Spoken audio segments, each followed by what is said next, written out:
Media మిత్రులందరికీ నమస్కారం తెలియజేసుకుంటూ, ఈరోజు ఏదైతే మా 88వ వార్డులో భాగమైనటువంటి గాజువాక నియోజకవర్గ పరిధిలో ఉన్నటువంటి సంధ్యానగర్ విలేజ్‌కు ఆనుకుని ఉన్నటువంటి survey number Duvvada survey number 141లో ఏఏ మినరల్స్ అనే అస్సామీలకి ఇక్కడ మన వాళ్ళేం చేశారంటే గ్రావెల్ లీజు క్వారీ తీసుకున్నారని మాకు తెలియవచ్చింది.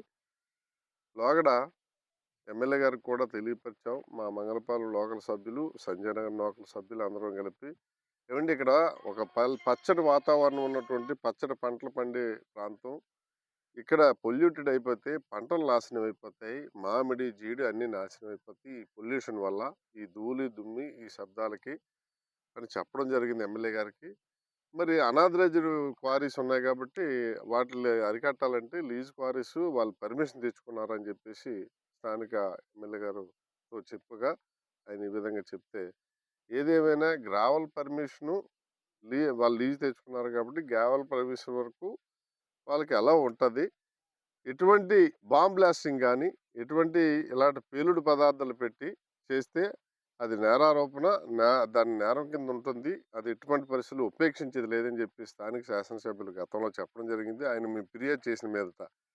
ఇవాళ చూస్తే ఈ కొండ ఇంత భయంకరంగా ఆళ్ళు పెట్టినటువంటి ఇప్పుడు బోరింగ్‌లకేసే రిగ్గులు తీసుకొచ్చి ఇక్కడ 20, 30 అడుగులు, 60 అడుగుల లోతు రిగ్ ద్వారా దాన్ని హోల్ పెట్టి అందులో ఈ మైనింగ్ తాలూకు మెటీరియల్ పెడితే ఆ కొండ ఆగుతుందా? కొండే ఆగలేనిదే మా పక్కనే ఉన్నటువంటి ఇల్లులు ఏమాత్రం అవి ప్రతి ఒక్క ఇల్లు కూడా దారబంధాల పక్క నుంచి కానీ, స్లాబులు కానీ, ఇటుకలు కానీ, అవి మనం అటకలు అంటాం.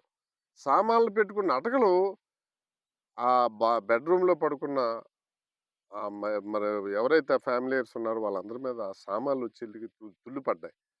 అటువంటి పరిస్థితుల్లో గతంలో 20 రోజుల కిందట వీళ్ళు బాంబ్ బ్లాస్ట్ చేశారు. ఆ రోజొచ్చి ఇక్కడ స్థానికులందరూ ఈళ్ళు హెచ్చరించారు. హెచ్చరిస్తే వాళ్ళు ఖాతరు చేయలేదు. ఇవాళ చూస్తే ఆళ్ళు గ్రావెల్ తీసుకొని పోవాలే తప్ప కొండను పిండి చేసి, కొండని అమాంతంగా బాంబ్ బ్లాస్టులతో చేస్తే మేమైతే భరించలేము. చాలామంది వృద్ధులున్నారు, మహిళలున్నారు, చిన్నపిల్లలున్నారు. వీళ్ళందరూ వాళ్ళ గుండెలు బద్దలైపోయి వాళ్ళు అనేక ప్రమాదాలకు లోనైపోతారని చెప్పేసి ఆ రకమైనటువంటి ఆవేదనతో మేమందరం బ్రతుకుతున్నాం కాబట్టి ఇక్కడ స్థానికులందరూ వచ్చి నాకు చెప్పడం జరిగింది. ఈ వార్డు కార్పొరేటర్‌గా నేను అధికారుల దృష్టికి తీసుకెళ్ళి ఈవేళ కలెక్టర్ గారు దృష్టికి తీసుకెళ్ళడం జరిగింది. కమిషనర్ గారి దృష్టికి తీసుకెళ్ళడం జరిగింది. ఎమ్మెల్యే గారి దృష్టికి తీసుకెళ్ళడం జరిగింది. మా స్థానిక ప్రజలందరూ సంజయనగర్ ప్రజలు గాని, మన మంగళపాలెం గ్రామం చుట్టుపక్కల గ్రామాలందరూను. ఈ వార్డు కార్పొరేటర్‌గా నాకు కూడా మినిమమ్ బాధ్యత ఉంటుంది.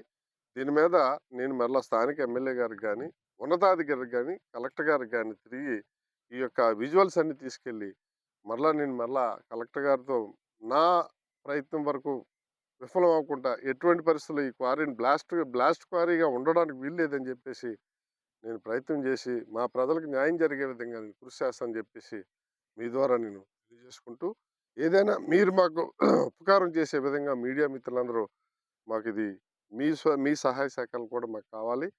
మీరు మా కష్టాన్ని మీకు అర్థం చేసుకున్నారు కాబట్టి అవసరమైన మేరకు చూడండి ఎంతెంత హోల్స్ పెట్టారో ఆ కొండల్ని. 40, 50 అడుగులు, 60 అడుగులు ఇంత బోరు వెడల్పు, 12 అంగుళాల వెడల్పున ఆ యొక్క హోల్ పెట్టి 60 అడుగులు లోతుకి దించారంటే అది పేలితే ఇది కొండ గాని, ఈ కొండ పక్కన ఉన్నటువంటి విలేజ్‌లు, ఈ బిల్డింగ్‌లు అన్నీ నాశనం అయిపోతాయని చెప్పేసి మీ ద్వారా తెలియజేసుకుంటూ, మా ప్రజలకి న్యాయం జరిగే విధంగా ఒక పక్క ధూళి, దుమ్మి అది విపరీతంగా వస్తుంది. రోడ్ల జీవీఎంసీ ఆస్తులన్నీ పాడైపోతున్నాయి. ఎన్నో కోట్లాది రూపాయలతో వేసుకున్న రోడ్లన్నీ ఏ విధంగా ఈడిపోయావో పగుళ్ళొచ్చి చూశారు మీరు. దీని ద్వారా మాకు న్యాయం జరిగే విధంగా ఆయన క్వారీ ఎవరు ఏటనేది మాకు కాదు. ఇక్కడ బాంబ్ బ్లాస్టింగ్ జరిగితే మాత్రం మేము సహించేది లేదు. ఎంతటికైనా వెళ్తాం మేము. ఇది మా యొక్క విన్నపం, హెచ్చరిక.